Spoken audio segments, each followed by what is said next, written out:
Hey guys, I've gotten requests to talk about Nostalgia Critic's Barney the Dinosaur review for a while, and I've gotten quite a few requests to do this. I wanted to do something more formal, I wanted to do more editing, talk about it in depth. I've just had no time or energy to do it. Since I don't make money on YouTube, I've been focusing on work, I've been focusing on Angela Anaconda related stuff, because that's where my interest really is. And the Stupid Things videos are quick things I do in between to stay active. That being said, the biggest surprise that I have gotten from doing these videos is finding out just how big of a fan Barney the Dinosaur has. The Barney videos are some of the most actively watched videos on my channel, and people really love it. I'm really fascinated by that. The reason I started watching Barney's Great Adventure, why I decided to do that video, was because I was utterly fascinated by the sheer amount of hatred that show got. And obviously I'm passionate about a show that gets a ton of hatred, so I was very curious to understand why. And I wanted to know, was Barney the Dinosaur really as bad as everyone said it was? I wanted to form my own opinions on it. So I decided to rewatch the movie, and you can tell I was very embarrassed to be doing that. But I found it a very legitimately good kids film. It had a good story, very good acting, catchy songs, good singing, nice effects, nice atmosphere, it was creative.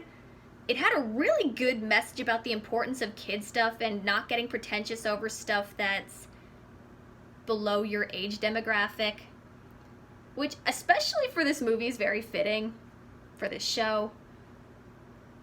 A lot of people did find me after Nostalgia Critic's video came out, and people have recommended me do other videos. I have found things I really liked. I love the Wingster song from the live special. I generally think the acting's very good. The effects are good. Why people still hate it, I've come to my own conclusions on that. Ultimately, I know you guys want me to do more with it, and I will do my best. It's just not my interest the way it was when I was a little kid, even though I respect it. Like I said, the angle I find so fascinating is why people hated it so much. So Nostalgia Critic brings up some possibilities that I was going to respond to and talk about. Why it's so easy to dislike him. One of the biggest reasons? He's creepy looking! I disagree. When you compare him to, say, Disney characters or the Muppets, who spent years trying to perfect their designs, you can start to tell why. First off, the eyes. They're the most expressive part of the face, so either making them very large and complex, or smaller and simpler, can make a big difference. Barney's eyes are both big in the wrong way and small in the wrong way. The actual size of his eyes are tiny, but not simple enough to leave a gentle impact. Really? Yet his pupils are huge and literally glassy, always looking dead, stoned, or possessed by Yoshi Satan. I actually disagree with that. Thing is, as someone who did grow up with it, I never found any issues with the design. I never found him creepy to look at. I do find him charming and gentle. See, the original version was a little more sharp. But even then, do people take issue with it? I personally never did. I still don't. So, I guess that's just a matter of opinion. Top of that, his weird-ass teeth. Again, Disney and the Muppets rarely incorporated that much dental unless they wanted them to look intentionally weird. You probably noticed a big smile with a lot of teeth often comes across as domineering or even a little scary. Heck, just look at this asshole. And not making them sharp, if anything, kind of makes it even more creepy. Remember when Sonic had normal... I don't know, because Barney's design is... It's not super realistic. It's clearly designed like a cartoon. I don't know. Matter of opinion, I don't think the design's all that bad. I actually do find it very charming and likable. I've seen way creepier kids show stuff out there. Way creepier puppets. Way creepier costumes. This one I think is legitimately very good. Teeth. Remember when sharks were photoshopped with normal teeth?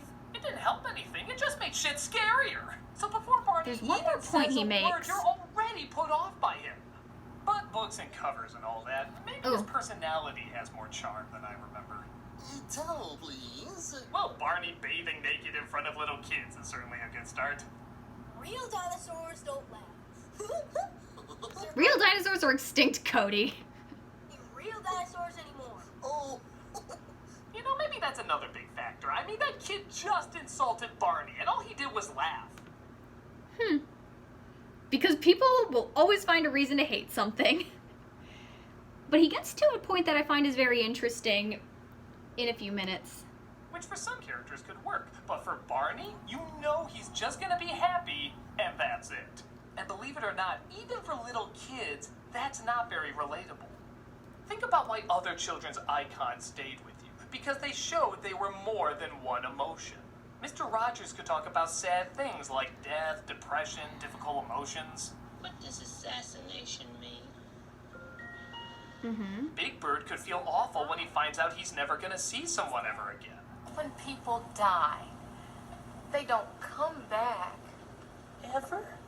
It's not just one emotion a great children's character can express. It's a gamut of emotions that all kids feel. To understand those feelings and to better respond to them. I see what is he's I saying, feel but I is do the disagree, and most I'll get to that when he's important finished. task in our world. Barney would never feel sad or angry or confused. He was just happy all the time, which after a while comes across as phony and even kind of shallow. And don't get me wrong, I know it's weird to analyze something that for like little kids, but part of this analysis is figuring out why everyone else hated him so much. Same point. It's a fascinating point. Truly, I wonder if someone's gonna write a scholarly article about this. All right. Part of that may be because we remember relating to other kids' media because it taught us how emotions and conflict work as Maybe. well as numbers and letters. And all they had to do was simply have more than one emotion. Here's the thing, though. I don't think that's the kind of show Barney was supposed to be. Sesame Street was about more of a general education. Mr. Rogers had more of that emphasis built into the structure of the show, but Barney the Dinosaur wasn't really about that. Barney the Dinosaur was clearly just meant for preschoolers, whereas Mr. Rogers and Sesame Street have more for the whole family. I think it's rather unfair to criticize something just for preschoolers. Yeah, it can be frustrating, and I think there's a lot worse out there. But Barney the Dinosaur, that was a show more about the importance of playtime and imagination, and for little kids, it's really just like play. That's what it's supposed to be, and I think it does that job very well. The acting's very good, the songs are very good. Maybe there's a few too many of them, maybe it is repetitive, but that's what little kids like. I don't think it's supposed to be a show that's challenging. Not every show is supposed to be challenging. Not every show has to be. I mean, there's a reason a lot of kids watch Dora the Explorer, even though a lot of parents couldn't stand it. I think it's a little strange that people are criticizing something that isn't for them when it's not really supposed to be. So, we do have Sesame Street, we do have Mr. Rogers, but I think it's great that little kids have something where you can just play. You can just use your imagination. I've seen a couple episodes of the show at viewers' request, and they told stories. So they introduced you to stories, they introduced you to different fairy tales and folk songs and classic songs, and they did it in a fun way. I thought Barney the Dinosaur, it's all about the importance of imagination and playtime, and that's what the show is. You're just having playtime. The film has some quiet moments. The stage show actually has a villain, and you have more of an understanding as to why he's that way. I think it's okay that preschoolers can have something that is just for them. Not everything has to be for the whole family, as frustrating as it can be for babysitters and parents who have to sit and watch with them. But the good news is there is stuff out there that incorporates more adult elements. I think it's cool that there is that variety. Kids can have something just for them, adults can have something just for them, you can have stuff that appeals to both. That's generally my thoughts on it, and the fact that Barney has stayed around with so many people, I don't know if little kids are still watching it, but it's clearly left an impact with people who grew up with it, for better or for worse. Let's see, is there anything else he has to say? I'm gonna jump to the end if he has his conclusion. Let's see, no. Imagine Barney having any other emotion other than happy. crazy because neither his physical nor emotional design support it. I don't know. There's more of a range. I just don't think that's the design of the show. Anything else? Anything else? What's the conclusion? Oh, crap. There's an ad. Anyways, I know it sounded like I should have ended a few minutes ago, but I want to see if there's anything else left to talk about. Yeah. Ultimately, I disagree, but it is cool to see another perspective on why this show possibly gets so much hatred. All right. I think we're at the conclusion now. Twinket flies away and apparently shows what Barney's dream is. Stupid, annoying, and millions of years before any real damage could befall them. Barney's great adventure is as stupid, annoying, and pointless as you would think. But for little kids, it's not doing any wrong. It has no charm, but it has no Really? bad messages either. Apart from just believe hard enough and you can fly. Okay, that can easily be taken the wrong way, but Okay, I thought that was more... It was pretty clear it was about the importance of imagination, which is a very good message. I personally think it has a lot of charm, a lot of atmosphere, a lot of good acting. I've yet to see any injuries from it. Barney won't last like many other great media for little children, but as fans go, there are worst ones. This one was just an easy target, and you can see why. Is it awful? No. Is it good? Hell no. It's just a waste of time for little kids to forget about short. Really? But there was a ton of effort put into this. Something with more emotional You know what? connections as much as informational connections? Absolutely. But I can't see this doing anyone any harm. Just getting on people's nerves. A cinematic misdemeanor in my book, but still an annoying one, to say the least. Huh. I don't know. I think he's too hard on it.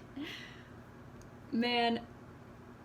Maybe it is a fad. Maybe it doesn't have the impact of Mr. Rogers or Sesame Street, but I do think that there are a lot of people who did keep it with them for so long. Shows that people have a lot of different tolerances, because I found the movie very charming and likable when I watched it. I personally think it's a legitimately good kids film with a good message. Curious to hear what you think and what your conclusions are. Why do people hate this? Do you like it? Did it stay with you? Did you grow up with it? Did you not? I'd be curious.